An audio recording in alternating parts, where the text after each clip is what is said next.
તો બમ્પર સ્ટોકમાં આજે આપના માટે હું લઈને આવ્યો છું. નામ છે જમના ઓટો. પહેલાં ચાર્ટ્સ બતાવી દઈએ. એક મંથલી ચાર્ટ્સ તમે જોઈ રહ્યા છો અને એક બહુ જ સરસ સપોર્ટને નજીક છે. સ્ટોક ઓલરેડી સપોર્ટ લીધા છે, પણ ત્યાંથી આગળ હવે શું તે જોવાનું, અને એ જે સપોર્ટ છે તેને આપણે સ્ટોપ લોસ રાખ્યા છે.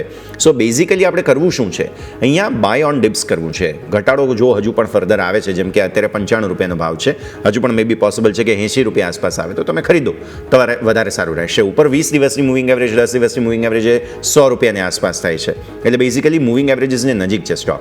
હવે આવો ગ્રાફિક્સ પર. જેમ મેં કહ્યું તેમ 95 અને 80 એમ બે વખત ઘટાડે ખરીદવું છે. સ્ટોક બેઝિકલી કમર્શિયલ વ્હીકલને સસ્પેન્શન એટલે કે ઓટો પાર્ટ સપ્લાય કરે છે. સીવી અપસાઇકલ અને ઓટો અપસાઇકલ આવનારા દિવસોમાં પોસિબલ છે, કેમ કે સ્ક્રેપેજ પોલિસી બહુ જલ્દી આવી રહી છે. આવી સ્થિતિમાં બહુ મહત્વપૂર્ણ જગ્યા પર જમના ઓટો છે, એટલે આપણે બાય ઓન ડિપ્સ કરવું છે. લોંગ ટર્મ વ્યૂ છે. મને અહીંયાથી સૌથી પહેલાં ટાર્ગેટ ઓલરેડી જે 52 વીક હાઈ છે એટલે કે 150ના તે લાગી રહ્યા છે. બહુ લોંગ ટર્મ માટે આપણે 250નું ઓપોર્ચ્યુનિટી ધ્યાન પર રાખવી છે, પણ ઘટાડે ખરીદવું છે, ધીરે ધીરે એક્યુમ્યુલેટ કરવું છે.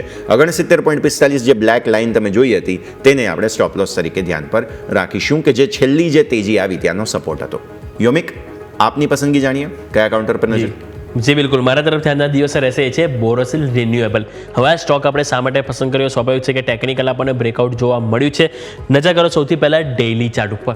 ડેઇલી ચાર્ટ ઉપર જે તમે નજર કરી રહ્યા છે, જે ઓલરેડી મેં જે બોક્સ ડ્રો કરેલું છે એ બોક્સ છે ઇનસાઇડ બારનું, અને ઇનસાઇડ બારનું આપણને ગઈકાલે ફાઇનલી બ્રેકઆઉટ જોવા મળ્યું છે, એટલે કે ઇનસાઇડ બારનું આપણને ડેઇલી ચાર્ટમાં આપણને કન્ફર્મેશન મળ્યું છે.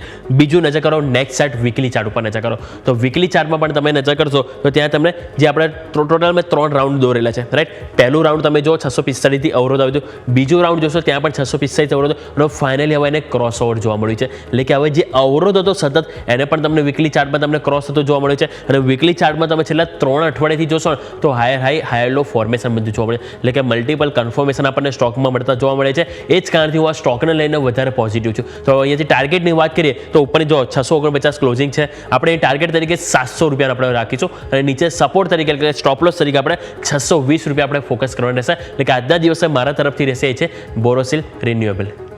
તો બોરોસિલ રિન્યુએબલ્સ અને સાથે તમારા માટે પસંદગી જમના ઓટો, આ બંને બમ્પર સ્ટોક્સ ધ્યાન પર રાખીએ. બોરોસિલ રિન્યુએબલ્સ મેં પહેલાં લોંગ ટર્મ માટે પણ પસંદ કરેલો છે, તો જરૂરથી બમ્પર સ્ટોકમાં ટેકનિકલ ફંડામેન્ટલ બંને હવે સપોર્ટિવ સંકેતો બનતા જોવા મળી રહ્યા